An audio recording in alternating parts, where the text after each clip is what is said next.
Guten Morgen und herzlich willkommen zu einer neuen Podcast-Folge. Ich hoffe, heute geht's gut. Mir geht's eigentlich, ja, doch auch gut. Ich muss halt einfach jetzt schnell ganz ehrlich am Anfang sagen, ich bin so müde und ich kenne das gar nicht von mir, weil ich bin ja sonst so eine Nachteule. Wir haben jetzt gerade 00:32, also 12:30 in der Nacht. Und was glaubt ihr noch nicht? Ich habe diese Woche wirklich meinen Schlafrhythmus wieder so ein bisschen mehr in den Griff bekommen. Ich bin, glaube ich, wirklich jeden Abend vor dem 12 Uhr pennen und das ist eine Meisterleistung für mich. Also wirklich, ich bin ja sonst, ich weiss auch nicht, sonst gehe ich wirklich, also mein ganzer Schlafrhythmus ist also so am Arsch. Ich gehe sonst so unter der Woche so um 1, 2 pennen und habe halt so wenig geschlafen und am Wochenende penne ich dann 12 Stunden. Also es ist komplett, ungesund. Und jetzt habe ich diese Woche mir wirklich so ein bisschen vorgenommen, früh pennen, also früh, ja, eben dementsprechend von meinen Verhältnissen her. Und ich merke jetzt einfach, weil 12:30 ist und ich normalerweise schon am Schlafen wäre und ein Bettchen wäre, dass ich einfach komplett durch bin. Aber, also ja, to be honest, ich habe irgendwie allgemein, heute ist nicht so ein guter Tag gewesen. Ich bin eigentlich aufgewacht und dachte, mal, heute wird ein guter Tag. Es ist irgendwie so lustig, ich bin eigentlich voll nicht abergläubisch, aber ich habe so auf meinem Schulweg muss ich so über Ampeln laufen. Und wenn ich einen Tag habe, wo die gerade direkt, wenn ich anlaufe, grün sind, dann habe ich das Gefühl, okay, das Zeichen, heute wird es ein guter Tag. Also ich habe jetzt nicht irgendwie das Gefühl, wenn es nicht so ist, dass es ein schlechter Tag wird. Aber immer wenn das passiert, habe ich das Gefühl, es wird ein guter Tag. Und darum, ich bin wirklich positiv in den Tag hinein.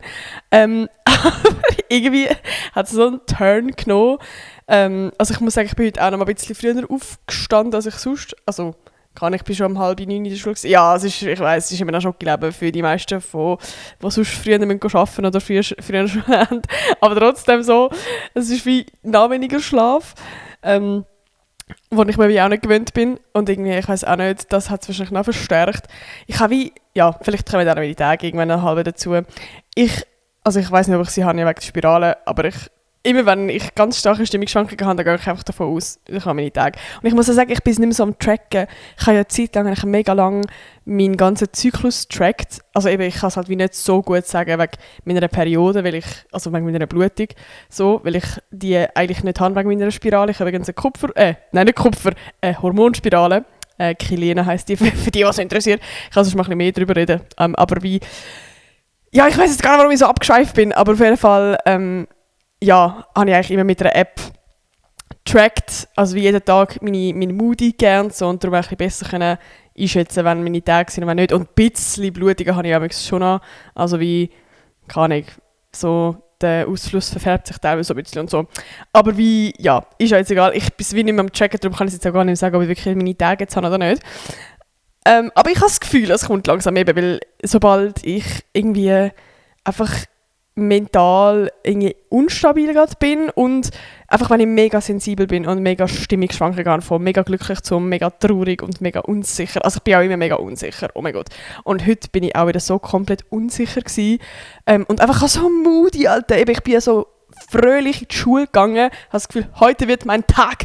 Und ich bin angekommen, und dann bin ich nachher in die Bibliothek gegangen, zuerst mit einer Kollegin, und nachher ist sie dann auch irgendwann gegangen, weil sie müssen noch die Heimsachen machen.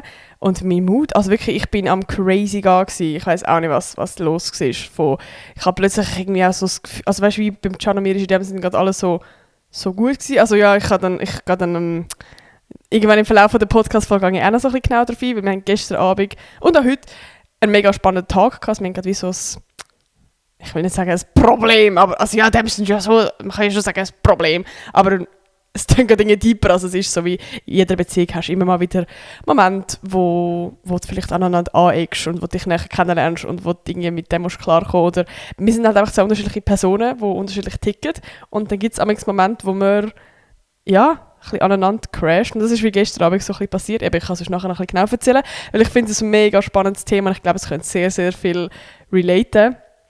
Und ich habe jetzt wie auch wieder mega viel gelernt von dem Ganzen. Über mich, über mein Verhalten, über sein Verhalten, über unser Verhalten. So. Darum, ich werde dann nachher genau darauf eingehen. Jedenfalls hat sich, glaube das wie mit heute, also auch noch so ein bisschen mitgeschleicht in den Tag dann heute. Und ich bin plötzlich einfach so in dieser Bibliothek geguckt, am crazy gewesen. So, ich weiß auch nicht. Ich weiß nicht, ob ihr das kennt, aber plötzlich hast du Tränen so zuvorderst und du möchtest gerade wirklich nichts anderes, als dich in dein Bett verkriechen mit dem Kuscheltier und einfach schnell rausheulen. Und bei mir hat es hat jetzt gar nicht so einen deftigen Grund gegeben, also weißt du, so einen Auslöser, sondern es ist wie, hat sich immer mehr verstärkt. Ich bin leider in der Bibliothek gekocht, ich habe irgendwie plötzlich, weiß auch nicht, was es war. Einfach irgendwie, ich weiß, es hat keinen Auslöser gehabt. Plötzlich ist einfach so meine ganzen Emotionen, also es ist wie mein ganzes Kartenhaus von Glückliches ist zusammengekracht. Und ich habe dann auch Can geschrieben so, und er so, hey, wenn wir telefonieren, ich so, nein, ich will jetzt heim. Also wie, ich habe am Mittag, um 1:30 habe ich wie noch ein Gespräch gehabt mit meinem Mentor über meine Arbeit in meinem Nebenfach, wo ich euch leider noch nicht viel davon erzählen kann, aber mich freut es, dann darüber erzählen. Aber ja, ich habe gewusst, bis dann, ich muss ready sein, ich muss mich irgendwie wieder können fassen, weil ich möchte nachher nicht irgendwie ein Gespräch dort haben und muss dann irgendwie anfangen zu heulen oder bin pissig oder weiss ich auch nicht.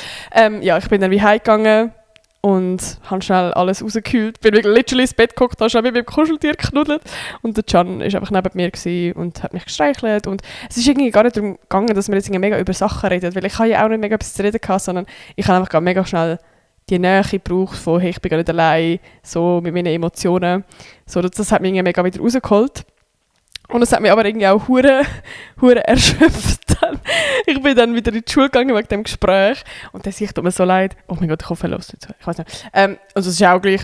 Aber wie, ich bin so irgendwie kaputt nachher gewesen. Und einfach, wenn so viele Emotionen gerade so, ich weiß nicht, ob ihr es kennt, aber dann bist du wie, ich bin jetzt halt auch wie gerade so nicht irgendwie im Thema drin gewesen. Ich kann eigentlich, wenn ich ehrlich bin, einfach wieder heim wollen, so, weil ich einfach, kann ich auch nicht mögen.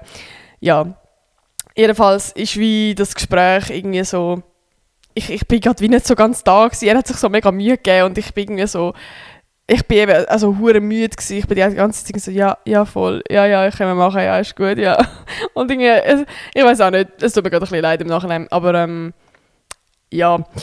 Genau, und dann bin ich heimgegangen und hätte eigentlich sollen, also ich habe gerade wie selbstständiges Arbeiten und alles, darum habe ich in dem Sinne das Privileg, auch wenn es im Nachhinein scheiße ist, weil ich müsste ja die Zeit nutzen, aber ich bin heimgegangen und bin einfach pennen, irgendwie 4 Stunden lang, genau, well.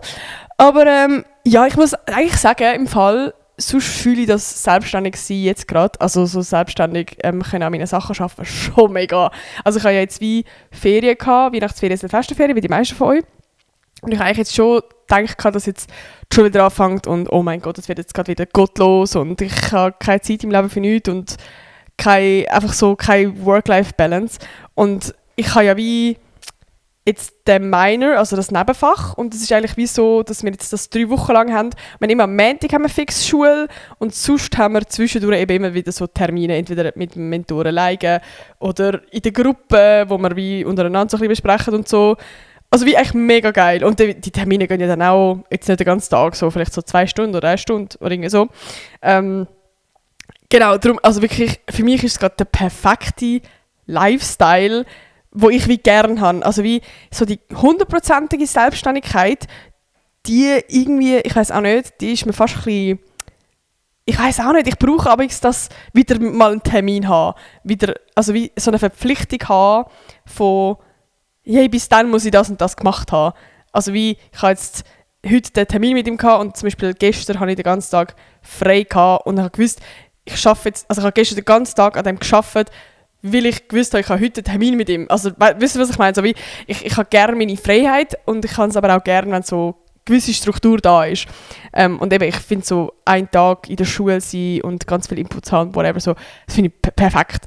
Ja, und eben so, ich muss sagen, ich fühle auch gerade so ein bisschen das selber können Zeit teilen, weil, also wie die meisten, die studieren, haben das ja eigentlich nur so, dass du halt an einer Uni bist und dass du halt eigentlich selber kannst entscheiden, ob du an die Uni möchtest gehen, in die Vorlesungen gehen oder ob du, keine Ahnung, halt einfach nicht gehst und dir das alles selber beibringst und halt einfach nur an der Prüfung auftauchst. Also du kannst eigentlich wie selber deine Struktur haben und das habe ich ja bis jetzt nie gehabt in meinem Studium. Also ich habe wirklich jeden Tag 9 to 5 von Montag bis Freitag Schule gehabt. Ausser halt, wir hatten mal kurz eine Woche Zeit gehabt für das Projekt oder mal einen Tag oder keine Ahnung. Also wie, so die Grundstruktur ist halt wirklich immer da gewesen und wir haben auch immer also du musst auch immer vor Ort sein, du hast 80%ige Präsenzpflicht, heisst du darfst je nachdem welches Modul hast du nur gewisse Möglichkeit zum Fehlen und dann ist es ja gleich, du kannst nicht einfach sagen, hey, ich fehle jetzt einfach, sondern meistens hast du ja gleich dann einen Grund, wo du musst arbeiten oder du bist krank oder du bist gerade irgendwie, ich weiß auch nicht, ja.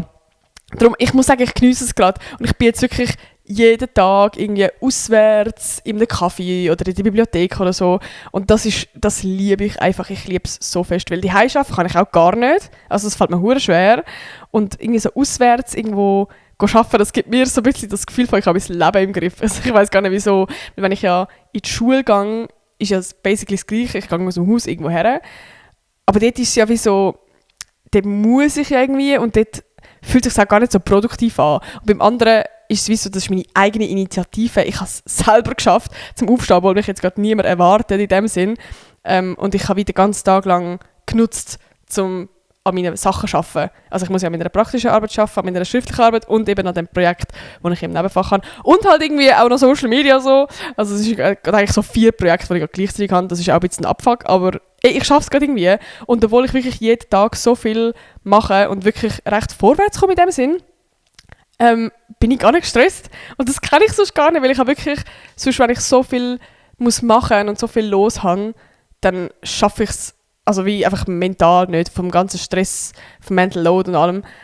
Und ich glaube jetzt wirklich, weil ich mir das selber einteilen kann und weil ich am Abend kann heimkommen und mir den Feierabend gönnen. Also ich glaube, das macht schon auch viel. Weil sonst war es so gewesen, dass ich irgendwie den ganzen Tag Schule hatte, am 5 Uhr heimgekommen bin und dann halt noch meinen ganzen Shit noch erledigen muss. Also wie, es hat dann nie so einen Moment gegeben, wo ich mal wirklich abschalten konnte. Und jetzt kann ich es mir auch mal leisten, dass ich mir sage, hey, ich gehe dafür am Sonntag in die Bibliothek und dann mache ich unter der Woche mal einen Tag lang einfach nichts. Und ich weiß auch nicht, ich liebe es gerade. Oder eben, ich kann mal einfach sagen, hey, ich schlafe jetzt heute mal ein bisschen länger, bis um 10 Uhr und dann bin ich vielleicht auch bis um 8 Uhr in die Bibliothek oder so. Darum ich liebe es gerade. Ich kann gerade wie meinen Lifestyle und mein Rhythmus kann ich mega an mir selber anpassen. Und ich hätte nicht gedacht, dass ich das so geil finde. Weil ich bin eigentlich immer so die von, ich bin schon froh, dass ich nicht in die Uni gehe und das nicht habe. Also bin ich immer noch, aber weil so Vorlesungen wären gar nicht für mich. Aber ja, es ist wie gerade spannend, mal das einfach so mal so mich so zu erleben in meiner Ära, wo ich selber meinen Shit auf die Beine stelle. Genau. Ja, eben das Einzige, was ich so ein bisschen scheisse finde momentan, ist, dass ich einfach wie wenig Zeit für Social Media habe. Beziehungsweise nicht mal nur Zeit, aber wie keinen Kopf. Also eben, ich habe so 3 Projekte und das ist eigentlich schon recht viel so in meinem Kopf, weil ich so mich recht gerne so auf etwas fokussiere, auf ein Projekt und dann stecke ich die mega mein ganzes Feuer rein und so. Wenn ich wie mehrere Sachen habe, dann musst du so schnell swipen, also so von Projekt zu Projekt, dass es mir manchmal irgendwie schwerfällt. Und dann ist halt wie Social Media, das ist dann für mich in dem Moment wie gar nicht mehr das Projekt. Also wie eben, klar gibt es immer mal wieder irgendwie Videos oder so, wenn es der Umstand gerade ist, aber wieso, ich merke gerade, jetzt ist wieder mehr das Ding von, oh Scheiße, ja, ich sollte ja noch ein Video aufladen, ich habe jetzt seit 4 Tagen kein TikTok mehr aufgeladen oder so. Und das ist irgendwie Scheiße, weil ich mache, also klar ist es irgendwo mein Beruf und ich verdiene das Geld damit und so, aber es ist ja gleich eigentlich mein Hobby, eigentlich das, was ich gerne mache, eigentlich das, wo ich nicht irgendwie so, oh fuck, ich muss noch ein Video machen, sondern das kommt einfach, weil ich das gerne mache und dann überlege ich mir das gar nicht, dass ich jetzt eins muss machen und jetzt bin ich in dieser Phase und es fuckt mich ab.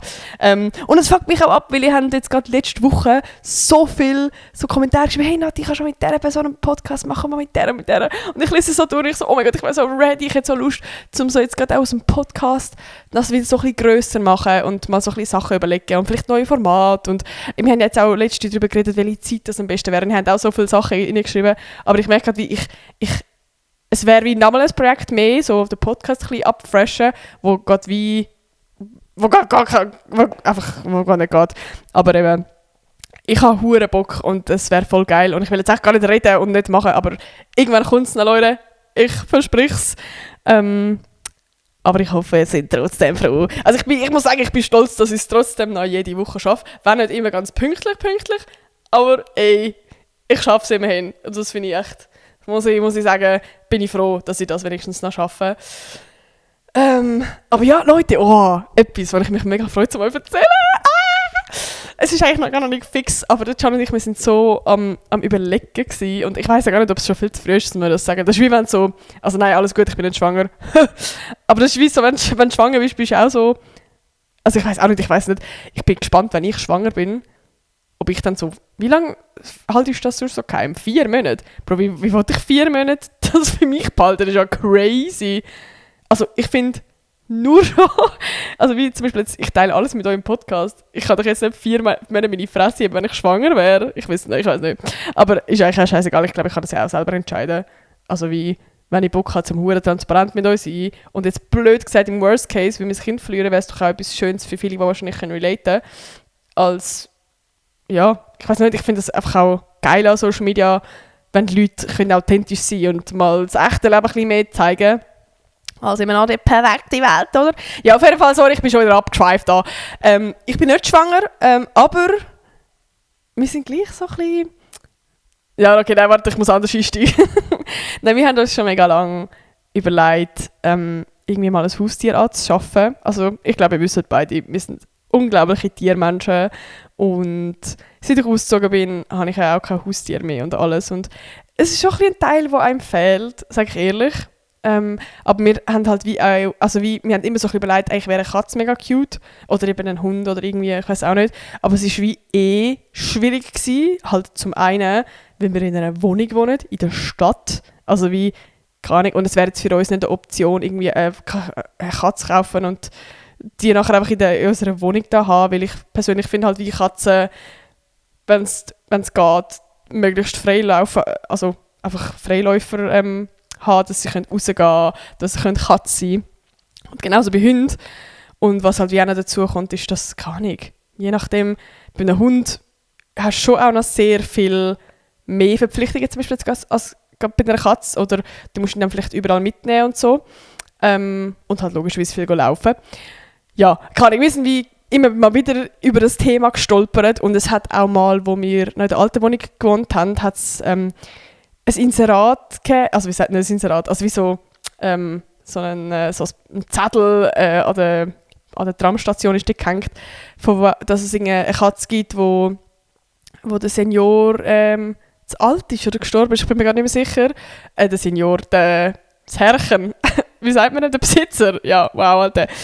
Auf jeden Fall, dass sie wie auch ein neues Zuhause suchen und es sagt schon Hauskatze und so. Und jetzt sind wir auch mega lange überlegen gewesen. Und es ist auch wieder so der Kipppunkt von, ja, klar, es war schon immer eine Hauskatze gewesen, aber die würde wahrscheinlich ja gleich auch Freiheit wählen und so. Und ja, keine Ahnung, dort haben wir wie nicht mal einen mega Balkon oder so gehabt, sondern wir haben wirklich so einen kleinen Balkon. Also es ist wie, ja, weiß auch nicht. Und wir haben da mega lange überlegt und nachher ist irgendwann der Zettel weg gewesen. Und dann ist so, ja, schade, in dem Fall wird es auch nicht mehr. Aber wir haben dort wirklich mega stark mit dem Gedanken gespielt. Und jetzt komme ich also zum Punkt, wir haben jetzt heute mal wirklich so ein bisschen tiefer recherchiert und geschaut, weil wir halt wirklich schon beide echt gern ein Tier bei uns daheim hätten. Also wir haben wie einfach gewisse Ansprüche gehabt, eben ein paar habe ich jetzt schon gesagt, aber uns ist unter anderem auch mega wichtig, dass es ein Tier vom Tierheim ist, einfach weil wir also gerade so Zuchten und so überhaupt nicht unterstützen wollen. Und es gibt so viele Tiere, die es Zuhause suchen, wo irgendwie vielleicht schon eine Geschichte hinter sich haben und wo so viel Liebe ready haben, wo es nicht vergeben können. Ja, ich weiß auch nicht, es gibt so viele Tiere, die es Zuhause suchen und ich weiß auch nicht. Ich will dann lieber diesen Tieren ein mega schönes Zuhause schenken, als irgendwo eine Zucht unterstützen. Also ja, natürlich, nicht alles sind schlechte Zuchten und so. Aber irgendwie trotzdem, das ist wie so unser... Also ich glaube, bei uns ist es nicht mal irgendwie zur Debatte gestanden, sondern irgendwie automatisch klar gewesen, so, wenn wir ein Tier wollen, dann vom Tierheim. Ich rede schon viel zu lang. Wir sind heute schauen und es hat ein Kätzchen und wir haben uns schon sehr verliebt. Es ist wirklich... also es ist vom Tierheim und sagt wie mehrere Sachen, also der Charakter würde übel passen, so, wo sie beschrieben haben, dass sie mega verschmust wäre und so und dass sie einfach viel Aufmerksamkeit braucht und so. Und zum Beispiel gerade mir, also ich bin ja nach meinem Bachelor wieder selbstständig, der Can ist auch selbstständig, so, wir sind sehr viel daheim. Das ist ein Punkt. Und, der wichtigste habe ich vergessen. Sie hat, ich weiß gar nicht, ob eine Krankheit oder einfach Infektion hat, aber sie hat FVI+. ich habe mich jetzt mal einfach informiert so ein bisschen, aber ich bin jetzt kein Spezialist, so ich hoffe, ich sage jetzt nichts Falsches, aber bei einer Katze ist es eigentlich so, dass sie meistens so eine Infektion bekommen, entweder weil sie von anderen Katzen angesteckt worden sind oder durch irgendwie einen Biss oder so, also vielleicht wenn es mal von einem Hund oder so wirklich gebissen worden sind, dann kannst du als Katze auch so eine Infektion bekommen. Und ja, du bist halt einfach, also wie, es ist in dem Sinn nicht ultra gefährlich für die Katze, also es ist nachher nicht irgendwie so, dass sie nachher die Medikamente nehmen oder irgendwie sonst mega eingeschränkt sind im Alltag, also sie selber spüren das gar nicht so, aber es ist halt wie, dass sie schneller anfällig sind für eine Infektion, also vielleicht schneller mal Krankheit oder Probleme haben oder dass du halt zum Tierarzt musst oder so. Genau, und darum ist in dem Sinn halt auch wie mega empfohlen, dass du die Katze als Wohnungskatze haltest und nicht, also nicht halt frei lässt, sodass sie andere Katzen können anstecken können. Sie ist übrigens, also sie kann auch nicht, sie ist nicht über Menschen übertragbar, so, also für Menschen ist es überhaupt kein Problem. Genau. Ja, was ist noch gestanden? Einfach, dass sie allgemein sehr eine Einzelgängerin ist und ja, kann ich gerade, wenn du in Tierheim bist, kannst du das halt mega gut beobachten, ob die Katze mehr Katze ist, die gerne alleine ist und sich nicht gut mit anderen versteht oder halt eben genau schon. Und sie ist sehr eine Einzelgängerin. Ja, voll. Und darum wäre es in dem Sinn halt wirklich auch gerade gut, weil wir haben jetzt in der aktuellen Wohnung erstens mal mehr Platz als in der alten Wohnung und wir haben 2 Balkone und einer davon ist echt gross und die Vormieter von uns haben auch schon 2 Katzen da rein gehabt. Darum weiss ich, es ist vom Mieter her möglich und es ist auch möglich, ein Netz anzumachen mit einem grossen Balkon und so. Also wie, ja, keine Ahnung. Wir haben jetzt auch gesagt, wir schlafen einmal eine Nacht drüber, weil es ist halt schon eine fette Entscheidung. Das ist halt wie nicht einfach schnell etwas, was du schnell kaufst und dann, sondern das hast du dann halt wirklich ein paar Jahre. Also wie, man weiss jetzt auch nicht, wie alt sie genau ist, aber wenn es so zwischen 5 und 12 ist, schätzt ist, dann kann es 15 Jahre gehen. Es kann aber auch nur weniger, also ja, nur 5 Jahre gehen oder whatever. Also ja, darum, es ist halt wirklich eine grosse Verantwortung. Und mit Tierarztkosten und allem, also du musst einfach alles mega bewusst sein. Und auch wenn du mal irgendwie länger willst reisen oder in die Ferien gehen, dann einfach all so Sachen, das musst du wie alles bewusst sein. Und darum ist es in dem Sinn wirklich eine grössere Entscheidung. Aber wir hätten so Freude, es wäre so schön. Darum, ich halte auf dem Update, ich weiss nicht, vielleicht ist es auch noch nicht jetzt, vielleicht ist es erst in ein paar Jahren, vielleicht entscheiden wir uns dann gleich irgendwie, hey, wir wollen erst, wenn wir ein Haus haben, eine Katze haben, sodass sie auch draussen leben kann, weil das wäre eigentlich das Schönste. Das wäre jetzt mehr, ja, ich weiss auch nicht wirklich für eine Katze, wo man ihr nicht etwas nimmt, sondern ihr eigentlich im Gegenteil etwas geben könnte, ein Zuhause, Liebe. Ja, genau. Aber wir gehen weiter, Leute. Das Lustigste von der Woche. Heute habe ich wieder etwas für euch. Heute habe ich wieder mal etwas für euch, Leute. Ich bin gestern... Ja, okay, es ist jetzt auch nicht so mega lustig. Ach, ich sage das jedes Mal, es ist gar nicht so lustig. Vielleicht findet ihr es ja gleich lustig, okay? Sonst könnt ihr schnell Mitleidslacher anfetzen. Und zwar bin ich gestern im Kino mit dem Can. Wir haben «The Housemaid» geschaut. Übrigens ein richtig geiler Film gewesen. Also ich muss sagen, es ist so ein Thriller. Ich bin eigentlich gar kein Thriller... Schauer. Ich liebe einfach so simple Liebeskomödien oder so, weil ich so noch gerne das Ending so vorausschmücke. Ich weiß auch nicht, ich glaube, da kann niemand relaten. Aber ich habe das ganz gerne und ich habe auch gerne, dass ich Film 500 Mal wieder schaue. Ich habe es eigentlich nicht gerne, einen neuen Film zu schauen. Kann da irgendjemand relaten? Ich glaube nicht. Aber genau. Jedenfalls haben wir den Film geschaut und es war eine Vorpremiere gewesen. Also der Saal war voll gewesen, und es war ein riesiger Saal gewesen. Und wir haben so ein Goodie-Bag bekommen, alle. Und da drinnen hat es so ein Getränk gehabt. Es hat ausgesehen wie so ein Mate, aber es war, glaube ich, einfach ein Kohlensäuregetränk mit, keine Ahnung, Sirup. Es hat Kohlensäure drin gehabt, okay. Jedenfalls, ich suche von dem Ding. Es ist auch schon halb dunkel. Nein, oder ist es schon dunkel? Ich weiß gar nicht. Ist ja gleich. Jedenfalls, ich weiß gar nicht wieso, aber vielleicht checkt ihr, dass, gerade wenn ich mit dem Can bin, dann vergiss ich manchmal, und ich kann mir das auch nicht erklären, aber vergiss ich manchmal kurz, dass ich in der Öffentlichkeit bin und dass ich gerade nicht in meinen 4 Wänden bin. Und ich habe einen Schluck von dem, oder vielleicht ein paar Schluck von dem hohen Getränk gesoffen, so richtig, dass mein Halszäpfchen einen Orgasmus bekommt. Ich weiss nicht, ich liebe das, wirklich so ein Getränk in der Kippe mit Kohlensäure, das ist schon fast schmerzt. Und es ist der Rülpser von meinem Leben rausgeschallert. ich weiss gar nicht wirklich, ich bin erst so 2 Sekunden nach so, oh mein Gott. Ich habe mich einfach zu wohl gefühlt.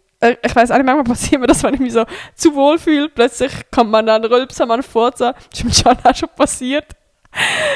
Ja, vor allem wirklich so im Kino, ich habe mir auch so gedacht, Bro, nein! Aber ja, genau, das ist mein Lustige von der Woche. Es ist auch menschlich, jeder muss doch mal rülpsen und furzen, aber ich halt wirklich, ich habe so einen, weißt du nicht, so einen Dinosaurier-Rülps, wo so auch so richtig rausgedrückt, weißt du? So richtig, ich weiß auch nicht. Genau, das ist meine Story. Ja, aber ich habe ja auch so ein bisschen angeteased, jetzt eben, dass der Can und ich gestern so ein paar Punkte hatten. Und ich habe gedacht, ich fände es auch verdammt spannend, um das im Podcast so ein bisschen anzuschauen. Weil eben, wie gesagt, ich glaube, viele von euch können daraus relaten. Und ich glaube, ich selber hätte es auch mega spannend gefunden, das für jemand zu hören. Und einfach mal ein bisschen relatable Couple-Shit teilen. Weil, also ich weiss nicht, ich finde es jetzt gerade noch schwierig zu einschätzen, ob wir jetzt nach außen wie so das perfekte Pärchen tönen. Wir haben nie einen Streit oder mal eine Diskussion oder irgendwie so. Aber kann ja natürlich auch sein, weil obviously ich bin auch ein Influencer-Opfer, das halt einfach nur die schönen Sachen irgendwo teilt, weil man das irgendwie auch lieber will teilen, als jetzt, keine Ahnung, ich will jetzt nicht eine Story machen, hey, der Can und ich sind gerade voll am Streiten und so, wegen dem und dem, was ist eure Meinung? Nein, also wie, keine Ahnung. Und ich finde, jetzt ist wie so, wenn wir über das Ganze können reflektieren und lernen, kann es ja etwas mega Schönes sein, um das irgendwie mit euch zu teilen. Weil eben, vielleicht steckt ihr auch in einer Beziehung, wo das so ein Thema ist. Und auch wenn nicht, ich glaube, es ist doch allgemein irgendwie spannend, mal so ein bisschen so Shit zu hören. Aber ich kann es euch mal schnell Ausgangslage erzählen. Es geht ums Thema Feedback, okay? Und ich glaube, ihr habt schon in der letzten Podcast-Folge von mir immer mal so ein bisschen gehört, dass bei mir das Thema Feedback allgemein gerade ein bisschen schwieriger ist. Im Sinne von, also ich habe jetzt gerade wegen meiner Bachelorarbeit, also wirklich, wir haben so viel Feedback bekommen. Also immer wieder müssen einen Pitch machen, beziehungsweise einen Vortrag machen vor der Klasse. Und dann hast du, also wirklich, das ist so 1 Viertelstunde Vortrag und 45 Minuten Feedback von der ganzen Klasse. Und ich glaube, bei mir ist wie noch der Punkt, ich weiß nicht, Gott, vielleicht auch mittlerweile. Eigentlich ist ja Feedback etwas Tolles, etwas Schönes und ich bin gerade wirklich am Punkt, ich kann es nicht mehr hören. Ich hasse Feedback momentan und ich sage jetzt einfach ganz ehrlich straight raus, ich hasse es schießt mich so, ich hasse nur schon das Wort Feedback, einfach weil ich das mit so vielem Negativen mittlerweile verbinde, weil, ja, ich weiss auch nicht, vielleicht hätte man auch ein bisschen geschult werden, also sage jetzt ganz ehrlich, so vielleicht hätte mir als Klasse einfach mal allgemein ein bisschen geschult werden, wie du Feedback machst, weil Feedback bedeutet ja eigentlich, also konstruktiv ist auch einfach so ein Wort, aber wie so etwas, das einem weiterbringt, ein Gedankengang, wo der anderen Person hilft, weil man denkt, sie hat vielleicht gar nicht, noch nicht an das denkt oder so. Und ich habe das Gefühl, viele sagen dann einfach auch mehr ihre Meinung oder so. Und ich glaube, Feedback ist halt vor allem wertvoll, wenn man danach fragt. Und ich habe das Gefühl, viele, also ich weiss von ein paar von meiner Klasse auch, dass sie am gleichen Punkt sind mit Feedback wie ich. Und darum, will ich es jetzt mal so ein bisschen verallgemeinern. Ich glaube, es ist halt wie eben allgemein wertvoller, wenn man danach fragt, wenn man es braucht. Und durch das, dass wir quasi Pitch machen und nach 45 Minuten Feedback, sind wir vielleicht gar nicht an dem Punkt, wo wir jetzt mega Feedback brauchen oder wollen.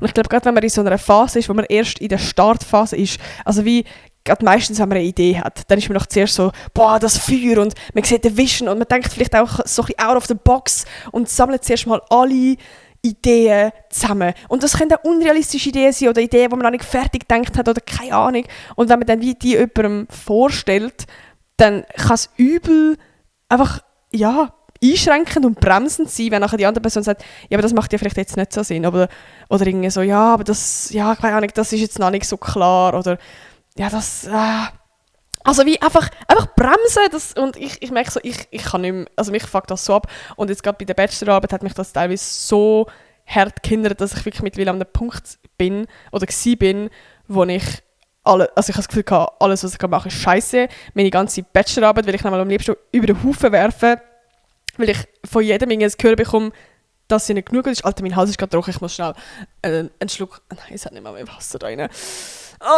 Egal, der Mini-Sip. Wieso habe ich immer so einen trockenen Hals mit einer Podcast-Folge? Ein Mini-Schlüger. Ja, immerhin. Auf jeden Fall, das ist gerade allgemein ein Thema. Das ist wie so ein bisschen vorbelastet schon von mir, glaube ich. Aber ich finde es auch noch spannend, weil ich muss jetzt schnell ganz ehrlich sagen, es mich nicht mega wundern, was eure Meinung zum Thema Feedback ist. Ich glaube, bei mir eben hat sich die Meinung jetzt auch gerade so ein bisschen etabliert, weil ich so viel Negatives mit verbinde. Weil ich weiss ja eigentlich, ich habe ja auch schon eine Podcast-Folge über das Thema Feedback gemacht, ich weiss eigentlich, dass es etwas mega Schönes kann sein. Aber ich bin jetzt gerade wie am Punkt, wo ich wirklich mal allgemein das Thema Feedback hinterfrage. Weil eigentlich eben, sagt man ja, es ist etwas, was einem weiterbringt, etwas Gutes. Und gerade das Thema, so, ob man jemand ist, der Feedback vertreibt oder nicht. Also wie, ich werde jetzt wahrscheinlich auch gut abgestempelt, weil ich vertrage einfach kein Feedback. Aber was heisst denn, also wie, was ist denn Vertragen? Ich finde, es kommt auch mega auf die Feedback-Art drauf an. Und ob man nach Feedback gefragt hat, in welchem Dings geht. Es kann ja auch gerade sein, dass wie die Person, die dir Feedback gibt, gerade zu wenig vielleicht schnell gespürt hat, willst du das überhaupt? Bringt dir das etwas? Bist du gerade an dem Punkt, wo du das willst? Alter, mein Hals ist so trocken, es fuckt mich ab. Soll ich schnell Wasser holen? Ich habe schnell Wasser. Okay, wir sind back, Leute. Ja, ich glaube, und darum bin ich auch so mega irgendwie gerade an dem Punkt, wo meine Meinung aktuell, jetzt gerade, zu Feedback ist, jetzt gerade im kreativen Bereich, also wenn du irgendwie einfach etwas Kreatives musst machen, irgendein Projekt oder keine Ahnung, dass es eigentlich vielleicht gar nicht unbedingt fördernd ist und weiterkommt, sondern vielleicht sogar das Gegenteil. Weil eben wie, keine Ahnung, wenn du ja wie etwas alleine machst und einfach deinen Weg machst und vielleicht Sachen machst, wo du einfach selber gerade in dem Moment daran glaubst und gar nicht Leute von außen hast, wo mehr realistisch sind, so, ja, aber das ist gerade dann vielleicht nicht wegen dem und dem und dem und dem, sondern du machst einfach. Und dann kann es sein, dass du scheiterst, klar. Es kann sein, dass etwas nicht funktioniert. Vielleicht hast du teilweise sogar Geld aus und es klappt nachher nicht und du bist nachher frustriert. Aber es kann doch auch sein, dass du nachher weiterkommst als alle anderen, weil du irgendetwas machst, was es gar noch nicht gibt, wo man vielleicht gar nicht überlegt hat, weil du eben nicht in dem Moment realistisch bist, sondern du bist einfach optimistisch oder du machst einfach so, du bist gerade in deiner eigenen Vision am out of the box denken und kommst irgendwie vielleicht weiter als alle anderen. Also vielleicht, es ist ja wie, gerade in der Kreativität entsteht ja, ich rede immer von dem Feuer, ich spüre das mega, das Feuer. Und wie, wenn du von außen niemanden hast, der dir das Feuer löscht und du das selber immer mehr entfachen, dann kann es ja nur etwas Positives werden irgendwie. Und eben auch wenn ich einen Fehler mache auf dem Weg, wenn ich vielleicht im Nachhinein hätte bessere Entscheidungen treffen können, oder wenn es scheitert, das ist doch scheißegal. Es ist schlussendlich scheißegal. So, dann scheitere ich halt. Ja, ich weiß auch nicht. Ich glaube, ich bin gerade wie mehr in dem Punkt. Aber mich nimmt mega wunder, was eure Meinung zum Thema Feedback ist und ob ihr eine Meinung habt oder vielleicht auch, was das mit euch macht, so das Thema Feedback. Wie steht ihr gerade dazu? Sind ihr gerade so, wo ich liebe Feedback? Also liebe, so ich finde es mega wertvoll und mir bringt es etwas. Oder vielleicht seid ihr gerade auch am Punkt, wo ich bin. Das würde mich mega wundern. Aber ich komme jetzt nochmal schnell zurück zum Can und mir. Und zwar haben wir auch immer wieder so ein bisschen das Thema gehabt, dass wir immer in der praktisch gleichen Situation sind, wo es nachher nicht explodiert, aber wo wir aneinander reiben, sozusagen. Und zwar ist es eigentlich meistens, dass ich irgendwie etwas gemacht habe. Ich sage jetzt mal etwas, ich habe ein YouTube-Video geschnitten und ich will es ihm zeigen. Ich habe jetzt einfach irgendetwas gemacht und ich möchte es ihm zeigen. Und jetzt zum Beispiel gestern Abend war die Situation, dass ich wie ja an meinem Projekt arbeite, für mein Nebenfach. Und halt wie, eben, ich bin jetzt gerade in der Phase, wo ich einfach am Grossdenken bin.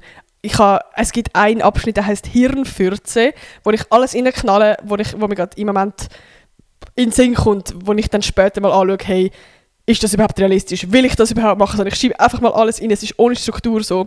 Und ich habe jetzt schon mega viele Sachen gemacht und ich muss sagen, ich bin richtig stolz auf mich selber, dass ich so viel gerade alleine schaffe, weil ich habe gerade für mich mehr geschafft, als ich mir selber zutraut habe. Weil ich muss sagen, ich bin recht schnell ein Mensch, der so ist so, oh, ich weiß nicht, ob ich das schaffe und dann hole ich irgendwie Can Hilfe und der hat es auch noch nie gemacht und der bringt sich dann selber bei, aber ich bin praktisch nie an dem Punkt. Also ich gehe mega schnell Hilfe holen.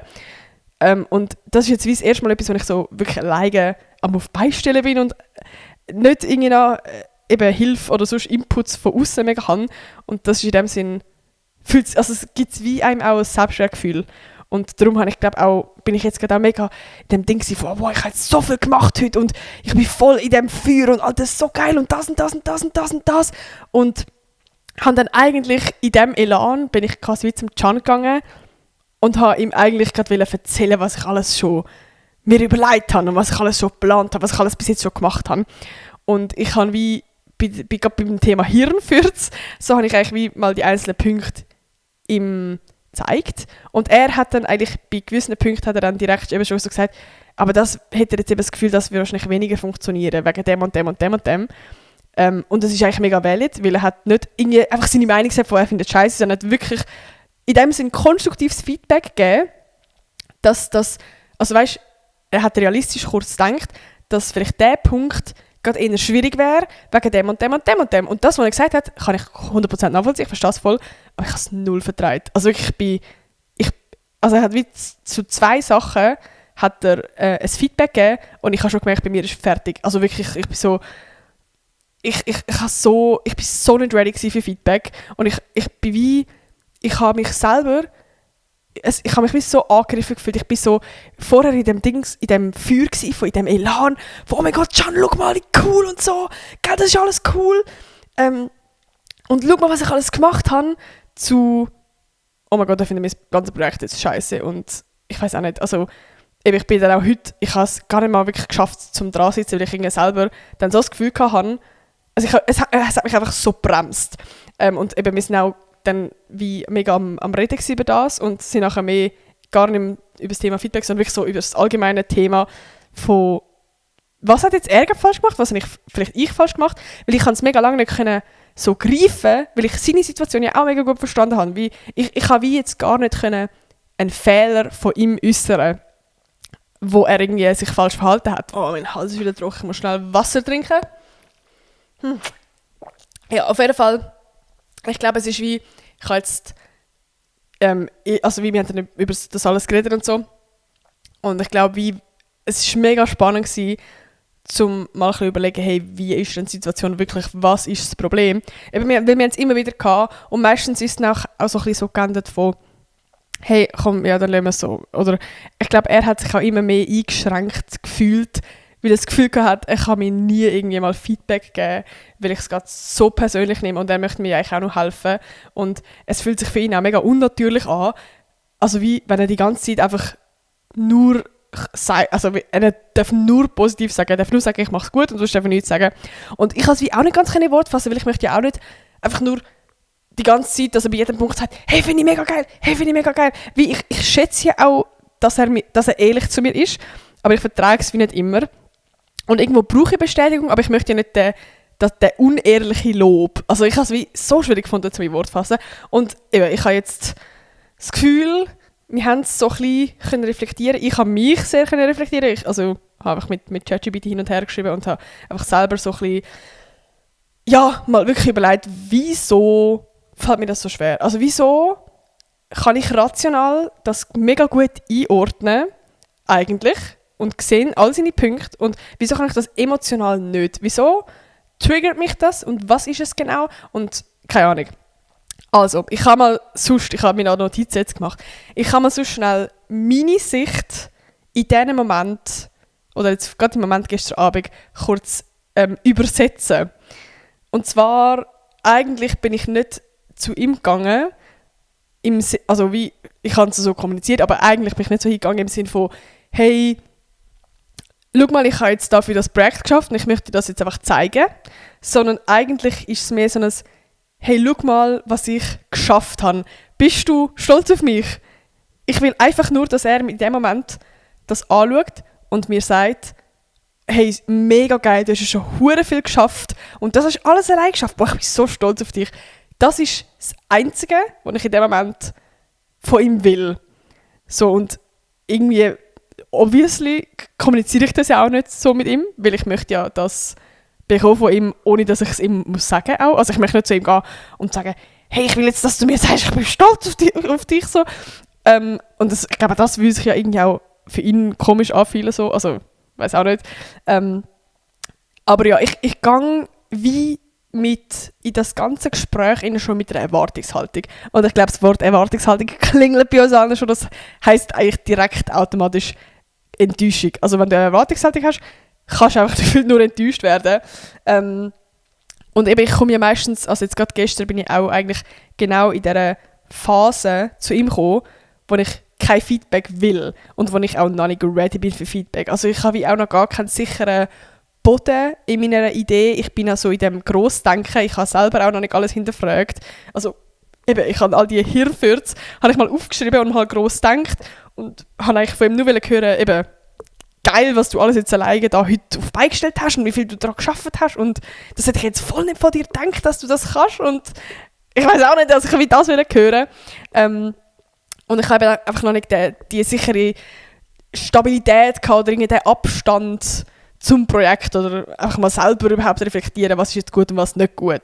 So, und wenn ich Feedback dann von ihm bekomme in dem Moment, dann denke ich übersetzt, ich bin nicht genug gut, ich habe es nicht gut gemacht und das, was ich geschafft habe, langt noch nicht, ohne ihn stolz zu machen. Alter, meine Stimme wieder. Hey, was ist heute los? Ich habe so dran Hals. Aber ja, ist ja gerade gut, können wir ja zacken lassen. Also wie, bei mir ist es einfach in dem Fall wie eine Ebene tiefer. Und offenbar ist es mir sehr wichtig auch, dass er stolz auf mich ist und dass er mich sieht und dass, ja, er ist für mich, vielleicht ist das auch so ein bisschen mein inneres Kind, weil als Kind willst du ja auch irgendwie, dass deine Eltern stolz auf dich sind und meine Eltern haben mir sehr viel immer das Gefühl gegeben, von hey, super gemacht, wir sind stolz auf dich und so. Ist ja by the way auch irgendwie so bei Erziehungsmethoden, die man so und so machen kann. So, genau, also wie, das habe ich jetzt nicht genau angeschaut. Ich glaube, das wäre auch mega spannend, von was jetzt in meiner Kindheit, wie was, wo damit zu tun hat. Aber ja, und ich finde es jetzt noch spannend, wir kommen jetzt zu seiner Sicht. Und das hat mir, also wie, irgendwo rational habe ich das ja gleich gesehen, aber auf der emotionalen Ebene habe ich das nicht ganz können schnallen, weil ich es ja wie als etwas Negatives gesehen habe. Also ich bin eigentlich für mich gewesen, hey, du checkst gerade nicht, wie es mir damit geht. Du bist gerade zu wenig feinfühlig, um gerade zu verstehen, wo ich bin. Und also wie ich habe ja am Anfang so den Fehler auch bei ihm gesehen, von hey, wieso musst du bei allem immer nur das Feedback geben, in dem Sinn gleich das Negative mehr vorheben, als jetzt mir einfach nur sagen, ich habe es mal gut gemacht. Du kannst niemals sagen, dass ich einfach etwas mal gut gemacht habe, sozusagen. Aber ich kann jetzt schnell seine Sicht übersetzen, so wie ich es verstanden habe. Feedback bedeutet für ihn, hey, ich zeige Interesse an deinem Projekt, hey, es ist mir mega wichtig, dass dieses Projekt gut wird und ich will dir 100%ige Ehrlichkeit schenken, Transparenz und vor allem auch Nähe. Also wie, wenn er einfach nur will sagen, hey, das ist mega gut, das ist für ihn weniger nahe als jemand, wo, wenn du ganz nahe mit einer Person bist, dass man dann auch kann eben ehrlich sein und sagen und ja, also wie, er will mir helfen, er will mehr als mich einfach nur loben und er will, dass es auch gut kommt und das ist ihm auch wichtig. Mein Hals wieder, es ist so mir so, ich brauche Lutschtabletten oder so. Ja, und was auch noch so ein Thema war, oder für mich zumindest, wo ich mir gedacht habe, in dem Moment, wo ich so war, oh mein Gott, du bist der Fehler, du falsch, ich falsch, so auch so ein bisschen, wieso können dann meine Kolleginnen das und du kannst das nicht? Wenn ich von meinem Projekt erzähle, können meine Kolleginnen mir einfach sagen, boah, voll geil, ja, das wird mega nice und so. Einfach so. Und die kommen ja auch nicht gerade mit Feedback und bei ihm nicht. Also wie, und das habe ich jetzt auch ein bisschen mehr gecheckt. Und zwar, das finde ich noch spannend, so, sie spüren die Verantwortung nicht. Also sie sind ja in dem Sinne gleich, auch wenn sie enge Kolleginnen können sein, sind sie ja gleich noch ein bisschen weiter weg als mein Freund, meine Beziehung.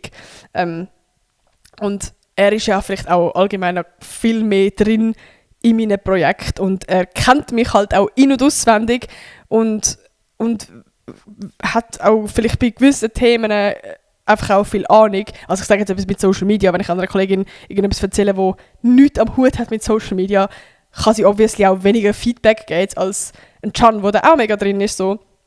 Genau, also wie sie spüren die Verantwortung nicht und auch so ein bisschen, dass sie sich ja irgendwo denken, ja, das kommt ja schon gut, wenn sie das vorhat. Also ich verwünsche mich ja wie selber auch, wenn ich jetzt eine Kollegin habe wo irgendetwas erzählt, was sie will machen und ich bin jetzt gar nicht so mega drin, sondern sie erzählt mir das ja vielleicht auch einfach mal, wenn wir uns wieder mal sehen, dann denke ich mir ja, okay, sie wird sich ja schon überlegt haben, dass das und das und das alles wird funktionieren. Also ich bin ja nicht der Part, wo mir dann wirklich ernsthaft überlegt, hey, klappt das jetzt wirklich? Ist alles wirklich abgesichert, dass es funktioniert so? Sondern ich denke mir so, ja, das wird sie vielleicht dann schon gemacht haben und das ist ja jetzt blöd gesagt nicht mega mein Bier. Also wie, du hast irgendwie einfach einen gewissen Abstand. Und das ist gar nicht so böse gemeint, sondern wie, ja, eben und der Can oder allgemein in einer Beziehung bist du halt näher. So, wir erzählen uns jeden Tag, was wir gerade machen, wo wir gerade sind. Und eben, wir kennen uns auch so gut. Und er ist wie so nah, dass er ja auch das Gefühl hat, dass er vielleicht die gewisse Verantwortung mitträgt. Also Verantwortung ist schwierig, aber dass er seinen Teil unbedingt möchte dazu beitreten, dass es wirklich 100% auch funktioniert, weil er mich ja irgendwo auch nicht will scheitern sehen. So macht das Sinn. Ja, irgendwie so. Aber ich habe es ja auch mega spannend gefunden. Und jetzt das Ganze mal so ein bisschen reflektiert zu haben, hilft mir so fest. Nur schon so seine Sicht zu sehen.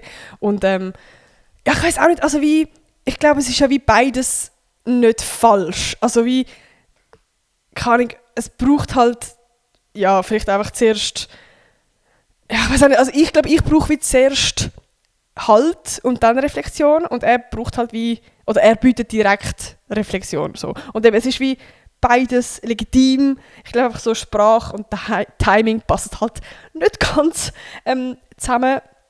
Aber eben, es ist ja wie nicht das eine richtig oder falsch und die Menschen ticken vielleicht auch teilweise unterschiedlich. Vielleicht ist ein Can in dem Moment mehr realistisch, mehr rational, mehr irgendwie im ganzen Ding technisch denkend und ich bin halt an einem ganz anderen mentalen Punkt, so, oder emotionalen Punkt. Genau. Ja, und eben, was habe ich aufgeschrieben? Es geht nicht um richtig oder falsch. Unterschiedliche Arten. Aha, ja, ich glaube, wir beide haben in dem Moment ja wie eine unterschiedliche Art, um irgendwie unsere Nähe und unsere Unterstützung zu zeigen. So, ich verlange halt in dem Moment eine andere Nähe und eine andere Unterstützung. Ach, mein Hals wieder. Und er hat das Gefühl, er gibt mir ja die Nähe und die Unterstützung, aber halt in einer anderen Form und in einer anderen Farbe. Genau. Alter, wirklich, dass ich das jetzt bis zum Schluss ausgehalten habe mit meiner Stimme, ist insane. Ich denke wie so eine Großmutter, die seit 50 Jahren raucht. Aber ja, ich hoffe, es war jetzt gleich noch mega ein Abfuck gewesen, um jetzt gerade zuzuhören, währenddessen meine Stimme verkackt ist. Aber wir sind ja schon fast wieder am Ende mit dieser Podcast-Folge. Also wie, als erstes Mal, mich nimmt es mega Wunder, was eure Gedanken sind zu einem Thema, wie ihr das seht. Oder ob ihr vielleicht auch schon mal in irgendeiner Form so eine Situation erlebt habt. Muss ja nicht mal unbedingt in einer Beziehung sein, ich kann ja auch, also in einer Beziehung, in einer Relationship, also ja gut, wie sagt man Beziehung? Ich meine jetzt halt wie mit Freund oder Freundin. Also du kannst ja eine Beziehung zu deiner Mom haben, check oder? Aber wie, du kannst ja auch eben mit deiner Mom das irgendwie haben oder so. Schreibt es in die Kommentare, ich will eure Storys lesen und ich glaube, es ist auch ganz spannend, allgemein ein bisschen Transparenz so bei so Themen lesen, dass man sich nicht so alleine fühlt. Aber ja, wir machen zum Schluss, bevor meine Kamera auch schon wieder keinen Akku mehr hat, alter Fuck, machen wir noch schnell das Mädelsabendquiz, weil ihr das so toll gefunden habt. Für die neu dabei sind, ich habe ein Spiel, das heisst Mädelsabendquiz, wo Fragen hat. Und ich habe jetzt immer gesagt, am Schluss von der Podcast-Folge ziehe ich eine Frage ziehen und beantworten. Und ich ziehe jetzt auch mal random eine. Also wenn sie scheiße ist, dann ziehe ich immer eine neue. Ich kann es jetzt halt wie nicht sagen, ich habe jetzt ja logischerweise nicht jede einzelne Frage durchgelesen. Also, welches Familienmitglied ist besonders wichtig für dich und warum? Oh, das ist eigentlich noch spannend. Jetzt geht zum Thema, Mami. Nein, also ich muss schnell überlegen.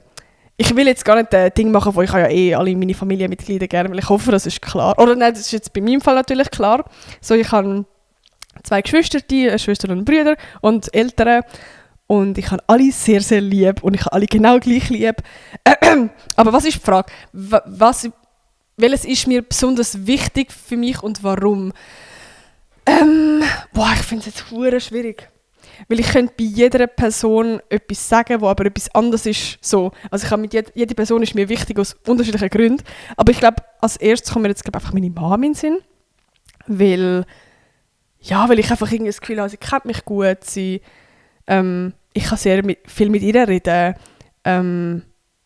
Ich weiß auch nicht, irgendwie ist meine Mom gerade als erstes und sie ist auch bei vielen Phasen von meinem Leben, wo es mir nicht so gut gegangen ist sie sehr, sehr für mich da gewesen, so daily, und hat mit mir geredet und hat mich supportet. Darum irgendwie meine Mami ist mir, also eben, ich weiß, es ist auch irgendwie eine blöde Frage, weil ich möchte jetzt auch nicht irgendwie sagen, wer mir am wichtigsten ist, sondern Ja, es ist eine schwierige Frage, aber Mami, falls es los ist, ganz viel Liebe. Allgemein natürlich bin ich Fan, wenn ihr das hört, falls ihr das hört. Genau. Aber ich will sagen, bevor meine Stimme jetzt nicht komplett sich verabschiedet, ich muss die Frage noch auslegen, sonst haben wir irgendwann doppelt, wünsche ich euch ganz einen guten Wochenstart. Vergessen nicht, meinen Podcast mit einer 5-Sterne-Bewertung zu bewerten. Das haben letztes Mal übrigens wirklich ein paar gemacht. Jetzt sind wir sogar auf, wie viel? 4,5. Wir kommen langsam bei 5 Sternen, 5'000 bewerten. Wie sagen 5'000 Menschen haben meinen Podcast bewertet, kommen wir nicht mehr näher. Und ich freue mich, wenn wir das geschafft haben. Aber ja, ich wünsche euch eine schöne Woche. Genießt es und bis zum nächsten Mal. Tschüssi!